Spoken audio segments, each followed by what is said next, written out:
warahmatullahi wabarakatuh.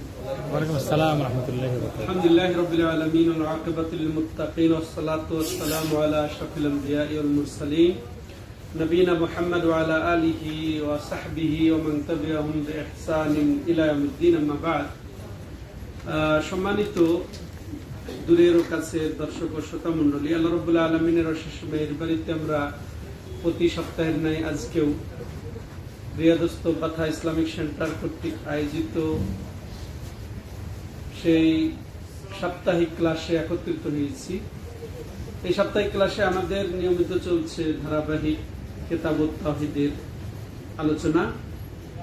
আজকে আমরা 11তম অধ্যায় শুরু করতে যাচ্ছি। তো লেখক রাহিমাহুল্লাহ তিনি এখন এই পর্যায়ে যা আলোচনা করছেন তা হচ্ছে তাওহীদের এবং লা ইলাহা ইল্লাল্লাহর ব্যাখ্যা বা তাফসীর, যে কিভাবে তাওহীদ, কিভাবে লা ইলাহা ইল্লাল্লাহ এটা নষ্ট হয়ে যায়, এর যে আসল ফায়দা সেটা নষ্ট হয়ে কিভাবে। দুই ভাবে, একটা হয় যে পরিপূর্ণভাবে তাওহীদ নষ্ট হয়ে যেতে পারে, আর একটা আছে কি তাওহীদের পূর্ণতাকে ব্যাহত করতে পারে, কমতি ঘটাতে পারে। তো দুইভাবে লেখক আলোচনা করে যাচ্ছেন। তাহলে বড় শিরকের মাধ্যমে তাওহীদ নষ্ট হয়, লা ইলাহা ইল্লাল্লাহ শেষ হয়ে যায়। আর কিছু আছে যে ছোট শিরকের মাধ্যমে লা ইলাহা ইল্লাল্লাহ বা তাওহীদের মর্ম লাঘব হয় বা এটা ঘাটতি হয়ে যায়।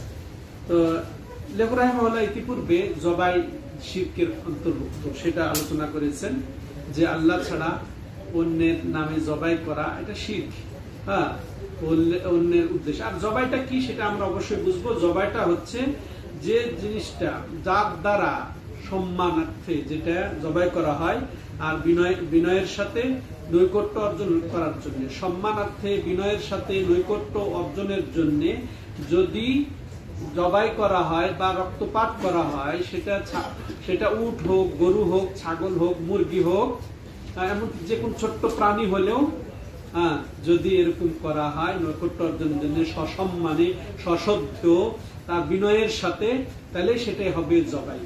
তো এটা গত অধ্যায়ে এরকম ছিল, কিন্তু এরই সম্পর্ক আজকের অধ্যায়ে লেখক রাহিমাহুল্লাহ উল্লেখ করেছেন। এইভাবে কেউ যদি করে তাহলে জবাই।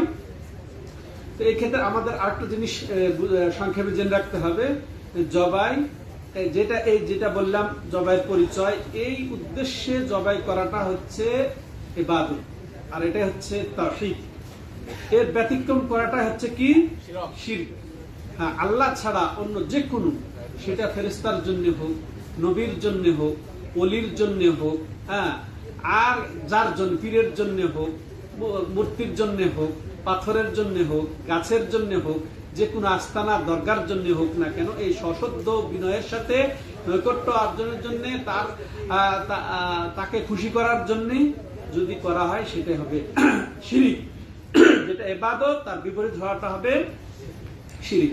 আরেকটা জবাই আছে, সেটা হচ্ছে কি যেটা এরকম নয়, কিন্তু মনে করেন এটা শরীয়ত সম্মত কোনো কারণে, অর্থাৎ মেহমানের সম্মানের জন্য বা কোনো ওলিমা আয়োজনের জন্য, অর্থাৎ বিবাহ শাদীর জন্য, আকিকার জন্য যদি জবাই করা হয়, সেটা আবার এটাও ইবাদতের অন্তর্ভুক্ত। ওটার চেয়ে আর একটু ভিন্ন সিস্টেমে, ভিন্ন। এটা শরীয়ত সম্মত, শরীয়তে যা আমাদেরকে অনুমোদন দিয়েছেন, এইভাবে জবাই করাটাও আমাদের জন্য সওয়াবের কারণ হবে, কখনো ওয়াজিবও হতে পারে।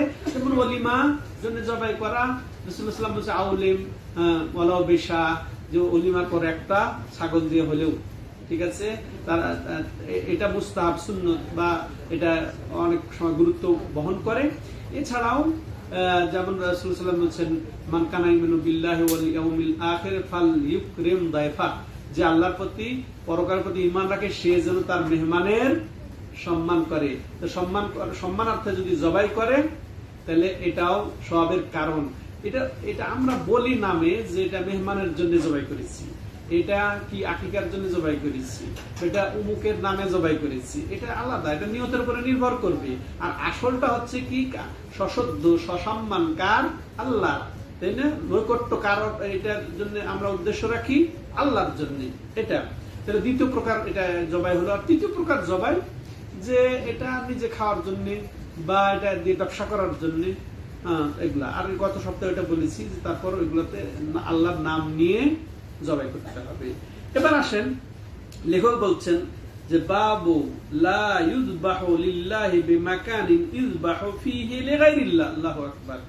যে এই অধ্যায় হচ্ছে যে আল্লাহর জন্য যদি সেই জায়গাতে জবাই করা হয় যে জায়গাতে আল্লাহ ছাড়া অন্যের জন্য জবাই হয়। খুব গুরুত্বপূর্ণ বিষয় যে ওই জায়গাতে আল্লাহর জন্য জবাই করাও যাবে না যে জায়গাতে আল্লাহ ছাড়া অন্যের জন্যও জবাই হয়। বুঝে আসছে কথা? হ্যাঁ, মানে কথার কথা কোনো ওরস যদি হয়, কোনো আস্তানা যদি হয়, কোনো দরগা যদি হয়, পীরের বাবা মাজার আস্তানে তো যদি হয়, সেখানে আল্লাহর নামেও জবাই করা যাবে না। হ্যাঁ, এখন দেখেন দলিল দেখেন, লেখক রাহিমাহুল্লাহ তার সিস্টেম অনুযায়ী দলিল পেশ করছেন। আল্লাহ সেই বাণী সূরা তাওবার 108 নম্বর আয়াত, লা তাকুম ফীহি আবাদা লামাসজিদুন উসসিসা আলাত তাকওয়া মিন আউওয়াল ইয়াউমিন আহাক্কু আন তাকুমা ফীহি রিজালুন ইউহিব্বুনা আন ইয়াতাতাহহারু আল্লাহু ইউহিব্বুল মুতাতাহহিরিন।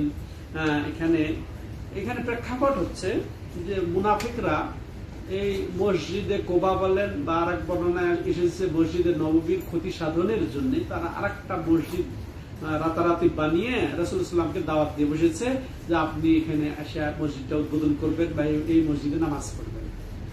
বুঝেছেন উদ্দেশ্য কি তাদের? যে মসজিদে কোবার ক্ষতি সাধন, মুমিনদেরকে কষ্ট দেওয়া, রাসূলকে কষ্ট দেওয়া। কিন্তু এটা তো আর প্রকাশ করে নাই, রাসূল এটা বুঝেন নাই। এখানে এটা দেখেন, এখানে যারা রাসূলকে গায়েব জানেন দাবি করে, এটা বোঝা উচিত যে যদি তিনি গায়েব জানতেন তাহলে তিনি তাদেরকে আর ওয়াদা দিয়ে বসতেন না যে আমি এসে তোমাদের সাথে নামাজ পড়ব। এটা তো রাসূল গায়েব জানলে তো তাদের মনের খবরটা জেনে ফেলতেন, তো বলছেন না না আমি যাব না। কিন্তু উনি রাজি হয়েছিলেন। রাজি হওয়ার পরে আল্লাহ রাব্বুল আলামিন এই আয়াত নাযিল করে বলছেন কি লা তাকুম ফীহি আবাদা, খবরদার তুমি ওখানে জিয়া দাঁড়াবে না, অর্থাৎ ওখানে গিয়ে সালাত আদায় করবে না। লামাসজিদুন উসসিসা আলাত তাকওয়া মিন আউওয়ালি ইয়াউমিন, প্রথম দিনেই যে মসজিদটা তাকওয়ার উপরে ভিত্তি করে বানানো হয়েছে, আহাক্কু আন তাকুমা ফি, উচিত হলো সেখানেই তুমি নামাজ পড়বে। আল্লাহ রাজ ফাঁস করে দিলেন যে তারা দুর্বিসন্ধি করে, চক্রান্ত করে, ষড়যন্ত্র করে ওই মসজিদ বানিয়ে রাসূলকে ধোঁকা দিচ্ছিল। আল্লাহ রাব্বুল আলামিন বলেন খবরদার সেখানে যাবে না, খবরদার তাদের সাথে দাঁড়াবে না, বরং তোমার যে মসজিদ এটাই তাকওয়ার ভিত্তি, এখানে তুমি নামাজ পড়বে, এখানে তোমার নামাজ পড়া উচিত, সেখানে যাওয়া উচিত নয়। কারণ এখানে কি তার কারণ আল্লাহ রাব্বুল আলামিন দর্শে বলছেন ফীহি রিজাল, আর সেখানে এমন কিছু মুমিনরা আছেন, পুরুষরা আছে, রিজাল পুরুষরা আছেন, ইউহিব্বুন, তারা ভালোবাসেন আল্লাহকে, আর কি ইয়াতাতাহহারু, আর তারা কি আসল কি এখানে তারা পছন্দ করেন যে পবিত্রতা অর্জনকে। এখানে শুধু বাহ্যিক পবিত্রতা অর্জনই নয়, হ্যাঁ, এখানে বরং অন্তরের পবিত্রতা। তারা অন্তরে কোনো নেফাক রাখে না। ওদের মতো তুমি যাদের এখানে নামাজ পড়তে যাচ্ছিলে এদের ভিতরে হচ্ছে মারাম, এদের গলিজ, এদের নেফাক রয়েছে, এদের শিরক কুফরি লালিত আছে, লুকায়িত আছে, সেটা তুমি জানো না। কিন্তু তুমি যেখানে নামাজ পড়বে, যাদের সাথে নামাজ পড়বে, যাদেরকে নামাজ পড়বে, এরা যে পুত পবিত্র, এরা পবিত্রতাকে পছন্দ করে, অর্থাৎ এরা তাওহীদকে পছন্দ করে, ঈমানকে পছন্দ করে, আসলেও এরা পবিত্র। এরা মাশাআল্লাহ সবকিছু থেকে পবিত্র, দৈহিক পবিত্র এবং আত্মিক ভাবে এরা পবিত্র। আর আল্লাহু ইউহিব্বুল মুতাতাহহিরিন, আর আল্লাহ অবশ্যই যারা পবিত্রতা অর্জনকারী তাদেরকে ভালোবাসেন। তাহলে এখানে ভালোবাসার গুণও আল্লাহ প্রকাশ পেল যে আল্লাহ ভালোবাসেন, যেভাবে আল্লাহ রাব্বুল আলামিন ভালোবাসা শোভনীয়, উপযোগী, সেই উপযোগী পর্যায়ে আল্লাহ ভালোবাসেন। কোন সৃষ্টির ভালোবাসা অন্য অনেক গুণ আছে, অন্য গুণের সাথে তার তুলনা হবে না, ভালোবাসার গুণের সাথেও আল্লাহর তুলনা হবে না। সম্মানিত দর্শক ও শ্রোতা মণ্ডলী, তাহলে এখানে এই আয়াতটার দ্বারা লেখক রাহিমাহুল্লাহ কি বোঝাতে চেয়েছেন, এর সামঞ্জস্য কি অধ্যায়? এখানে এটাই যে এখানে আল্লাহ লেখক রাহিমাহুল্লাহ বুঝিয়েছেন যে আল্লাহ রাব্বুল আলামিন ওই জায়গাতে সালাত আদায় করতে নিষেধ করলেন যে জায়গায় সালাতের নিয়তটা ভিন্ন। হ্যাঁ, যে জায়গাটা সালাতের নিয়ত ভিন্ন, ওই জায়গাতে সালাত আদায় করতে নিষেধ করলেন। এখানে এই আয়াত দ্বারা এটা যেহেতু আল্লাহ নির্দেশ দিয়েছেন নির্দেশনা, তো ঠিক এটাকে দলিল হিসেবে লেখক রাহিমাহুল্লাহ প্রমাণ করে বলতে চাচ্ছেন যে ওই জায়গাতেও জবাই করা যাবে না যে জায়গাতে আল্লাহ ছাড়া অন্যের জন্য জবাই হয়। আর এটাও ওই জায়গাটা ওই মসজিদটাও আল্লাহর জন্য বানানো হয় নাই। এরা কি উদ্দেশ্যে বানিয়েছিল? মুসলমানদেরকে কষ্ট দেওয়ার জন্য, ওই মসজিদে কোবার ক্ষতি সাধনের জন্য, তাদের ক্ষতি সাধনের জন্য। তো তাইলে দেখেন এই যে এর আগেও ফাসাল্লি লিরাব্বিকা ওয়ানহার, সালাত এবং কুরবানিকে আল্লাহ রাব্বুল আলামিন একাধিক আয়াতে এক জায়গায় উল্লেখ করেছেন। তো ঠিক যেখানে সালাত আদায় জায়েজ নাই, সেখানে কুরবানি করাও জায়েজ নেই। যেখানে আল্লাহর জন্য সালাত আদায় করা জায়েজ নেই সেখানে তাহলে ওরকম ভাবে যেখানে আল্লাহর জন্য জবাই করা জায়েজ নেই, ওইটার একটা সম্পর্ক রয়েছে। এই জন্য লেখক রাহিমাহুল্লাহ এই আয়াতটা এখানে পোষণ করেছেন যে সময়ের সাথে বা স্থানের সাথে সম্পর্ক রয়েছে জবাইয়ের। তো এটা আরো স্পষ্ট হবে। তো এই আয়াত দ্বারা আমরা যেগুলো বুঝলাম, সম্মানিত দর্শক ও শ্রোতা মণ্ডলী, যা কিছু বোঝা যায় যে আল্লাহর উদ্দেশ্যে জবাই ওই জায়গাতে করা যাবে না যে জায়গাতে আল্লাহ ছাড়া অন্যের জন্য জবাই হয়ে থাকে বা অন্য উদ্দেশ্য মনে করা হয়ে থাকে, যেটা আমরা কিয়াস করলাম, অনুমান করলাম লেখক রাহিমাহুল্লাহর মাধ্যমে। যে লেখক রাহিমাহুল্লাহ আয়াতটা এনেছেন যে যেখানে ওই যে মসজিদে জেরার সৃষ্টি হয়েছিল ওখানে নামাজ পড়া যাবে না, যেহেতু তাদের উদ্দেশ্য ছিল ভিন্ন। এছাড়া আমরা আরো বুঝতে পারি যে ওই জামাতের সাথে নামাজ আদায় করা ভালো যেখানে ভালো মুমিন, যেখানে আলেম উলামা, যেখানে কি বলবো আরো যে সঠিক আকীদা পোষণকারী যারা, বেদাত মুক্ত মসজিদে নামাজ পড়া এখানে ফজিলত পাওয়া যাচ্ছে। মসজিদে জেরারে পড়তে নিষেধ করলেন আল্লাহ রাব্বুল আলামিন, কারণ ওখানে ওই তো নেফাক, ওখানে বেদাত, ওখানে কুসংস্কার, ওখানে অনইসলামিক, ওখানে আল্লাহর সন্তুষ্টি ছাড়া অন্য কিছু হয়ে থাকে, এই জন্য নিষেধ করলেন। এর থেকে দলিল আমরা এখানে নিতে পারি যে মসজিদগুলা বেদাতের আবাদ হয়, শিরক পর্যন্ত হয়, কুসংস্কার হয়। তাইলে বোঝা গেল যে যারা এগুলা করে তারা এখানে সালাত আদায় করে। তো ওদের সাথে সালাত আদায়ের চেয়ে আপনি কোন জায়গায় সালাত পড়তে পছন্দ করবেন?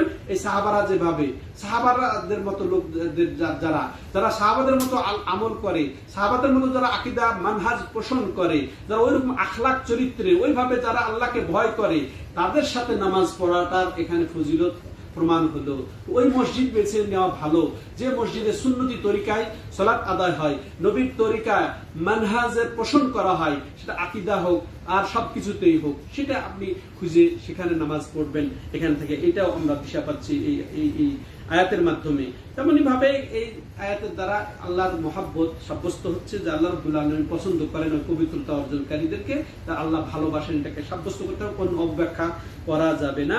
তেমনি ভাবে যে নিয়তের উপরে নির্ভর করে, যেখানে অন্য নিয়তে জবাই হবে, দেখেন জবাই কোন পার্থক্য বোঝা যাবে পারছি, কিন্তু নিয়ত কি? সেটা আল্লাহর সন্তুষ্টি, আল্লাহর নৈকট্য, আল্লাহর প্রতি বিনয় সম্মানার্থে জবাই হচ্ছে না অন্য নিয়তে জবাই হচ্ছে। তারপর নিয়ত খুবই গ্রহণযোগ্য। এই জবাইয়ের ক্ষেত্রেও নিয়ত এটা প্রযোজ্য বা জরুরি, এটা বুঝবো।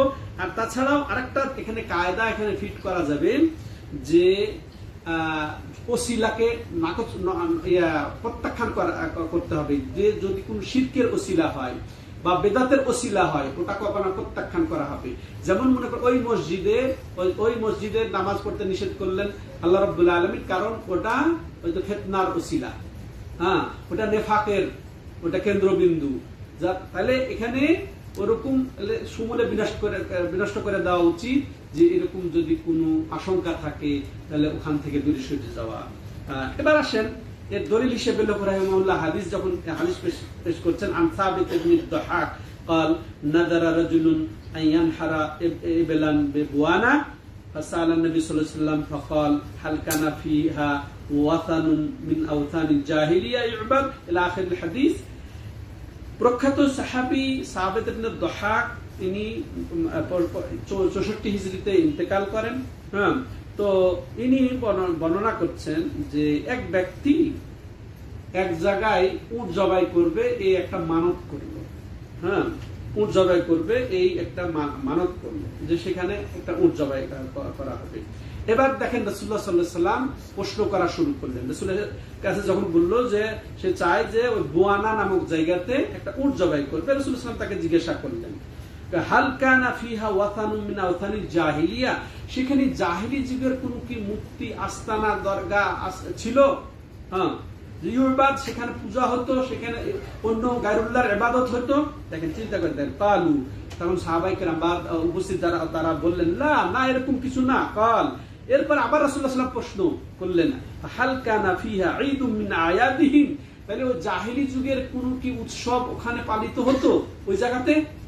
জাহিলি যুগের কৃষ্টি কালচার অনুযায়ী তাদের কোন উৎসব হতো, মেলা হতো? হ্যাঁ, মেলা হতো, ওরস হতো? কালুলা, না এরকমও কিছু হতো না। ফাকার রাসূলুল্লাহ সাল্লাল্লাহু আলাইহি ওয়াসাল্লাম, এবার রাসূলুল্লাহ সাল্লাল্লাহু আলাইহি ওয়াসাল্লাম ফতোয়া দিলেন কি, আউফি বিনাযরিক ফাইন্নাহু লা ওয়াফা লি নাযারিন ফি মাসিয়াতিল্লাহি ওয়ালা ফিমা লা ইয়ামলিকু ইবনু আদম। সুবহানাল্লাহ। সেখানে এরপরে যখন নিশ্চিত হলেন যে ওখানে অন্য কোনো উদ্দেশ্য বাস্তবায়ন হয় না, অন্য কোনো মেলা হয় না, উৎসব হয় না, ওরস হয় না, কোনো পূজা হয় না, এগুলা নিশ্চিত হওয়ার পরে বলছে ঠিক আছে, তুমি তোমার ওই জায়গাতে মানত পূর্ণ করো, কারণ এটা জেনে রাখো যে আল্লাহর গুনাহতে কোনো নজর মানা যায় না বা নজর পূর্ণ করা যায় না, এবং যা বনি আদম বা আদম সন্তানের যা কোনো সামর্থ্য নাই, এই সামর্থ্যহীন বিষয়েও সে নজর মানতে পারে না। হ্যাঁ, হাদিসের একটু ব্যাখ্যা, নজর কি? হ্যাঁ, নজরের বিষয়টা আমরা অবশ্য পরবর্তী অধ্যায়ে যাব, এটা রেখে দিই তাহলে এখন, যে নজর হচ্ছে নিজের উপরে চাপিয়ে নেওয়া। তো নিজের উপর চাপিয়ে নিয়েছে যে একটা উট জবাই করবে অমুক জায়গায়। তো আমরা বুঝলাম যে রাসূলুল্লাহ সাল্লাল্লাহু আলাইহি ওয়াসাল্লাম তাকে কিভাবে প্রশ্ন করলেন যে এখানে আসলে কি হয়। তো এরপর তাকে অনুমতি দিলেন। এখান থেকে উদ্দেশ্য হলো লেখক রাহিমাহুল্লাহ যে জবাই একটা ইবাদত, অতএব ইবাদতটা একমাত্র আল্লাহর জন্য, আল্লাহর সম্মানে, আল্লাহর বিনয়ে, তারপরে আল্লাহর নৈকট্য অর্জনের জন্য হয়, যেন ওই উদ্দেশ্য ছাড়া অন্য কোনো আস্তানা, দরগা বা এটা যেন না হয়, ওটা হবে তাহলে হবে শিরক। এটা এই দলিল অনুযায়ী লেখক রাহিমাহুল্লাহ এই অধ্যায়ের অধীনে এই হাদিসটা উল্লেখ করেছেন। তাহলে এই হাদিস থেকেও আমরা অনেক কিছু জানতে পারি যে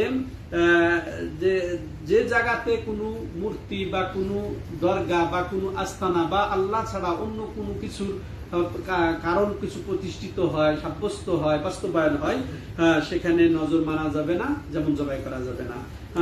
যদিও মনে করেন কথার কথা সে 100 বছর আগে ছিল, এখন কিছু নাই, তারপরে ওই জায়গাতে আল্লাহর উদ্দেশ্য জবাই করা যাবে না, এটা আমরা বুঝতে পারলাম। তেমনি ভাবে আমরা এটাও জানতে পারলাম যে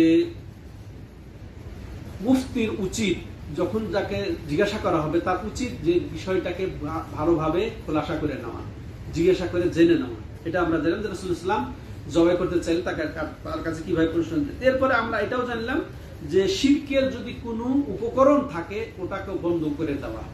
ঠিক আছে, কথার কথা এখন ওখানে জবাই হয় না, এখন আপনি যদি জবাই করে দেন তখন শুরু হয়ে গেল, ওই পুরাতন ইতিহাস চলে আসবে, সেখানে ওই নিয়ত চলে আসবে। তেমনি ভাবে এই হাদিস দ্বারা আমরা যেটা জানতে পারলাম যে মুশরিকদের বা জাহিরি যুগের যেটা সমর্থন করে না ইসলাম, সাদৃশ্য পোষণ করাটাও জায়েজ নেই, তারা আমরা এটাও পেলাম। তারপরে মুশরিকরা যেখানে জবাই করে সেখানেও জবাই করা যাবে না, এটাও আমরা এখান থেকে পেলাম। কারণ এটা গুনার কাজ, তাদের আস্তানায় দরগায় করা। তেমনি ভাবে যে বেদাতি মুসলিম নাম নিয়েও যদি কারো কোন ওলির নামে করে মেলা বসায়, যেভাবে ওখানে জবাইও করে, বা এই ধরনের নানান কিছু যেগুলা অনেক মাজার কেন্দ্রিক হয়ে থাকে, ওরস টোরস, এগুলা সবকিছুতে জবাই করাটা এরকম নাজায়েজ হবে। তেমনি ভাবে যার সে সামর্থ্য রাখে না, এটারও মানত করার কোন সুযোগ নেই। কথার কথা যা আমি এটা হলে আমি 100টা উট জবাই করবো, 100টা উট পাবে কোথায়? সামর্থ্যের বাইরে যেন নজর না মানে, এটাও আমরা পেলাম, এটা নিষেধ করেছেন রাসূলুল্লাহ সাল্লাল্লাহু আলাইহি ওয়াসাল্লাম। আর এটাও বুঝলাম যে এই নজর মানাটা হচ্ছে ইবাদতের অন্তর্ভুক্ত, অতএব আল্লাহ ছাড়া কারোর জন্য নজর মানা যাবে না, এটাও পেলাম। এবার আসেন, এটা আসলে আনুষঙ্গিকভাবে জবাইয়ের সাথে নজরের কথা এসে গেছে, এই হিসেবে আমরা হাদিসটা শুনলাম। আল্লাহ রাব্বুল আলামিন আমাদেরকে তৌফিক দান করেন যে বিশেষ করে জবাই, পরস্পর 2 অধ্যায়ে আমরা জবাইয়ের কথা শুনলাম যে জবাইটা খুব গুরুত্বপূর্ণ ইবাদত, সালাতের সাথে সাথে আল্লাহ রাব্বুল আলামিন বারবার উল্লেখ করেছেন। তো অতএব এই সালাত যেমন ইবাদত, জবাই ইবাদত, অতএব এই জবাই একমাত্র আল্লাহর জন্যই অবধারিত, যেটা আমরা 2 অধ্যায়ে বিস্তারিত জানলাম। আল্লাহ আমাদেরকে যথাযথভাবে আল্লাহর জন্যই জবাই সহ যাবতীয় ইবাদত বাস্তবায়ন করার তৌফিক দান করেন। ততক্ষণ আপনারা আমাদের সাথে থাকবেন। আমরা পরবর্তী অধ্যায়ে নজর সম্পর্কে শুনবো সংক্ষেপে। ওয়া জাযাকুমুল্লাহু খাইরান। সুবহানাকাল্লাহুম্মা ওয়া বিহামদিকা আশহাদু আল্লা ইলাহা ইল্লা আনতা আস্তাগফিরুকা ওয়া আতুবু ইলাইক। শেষ করেন।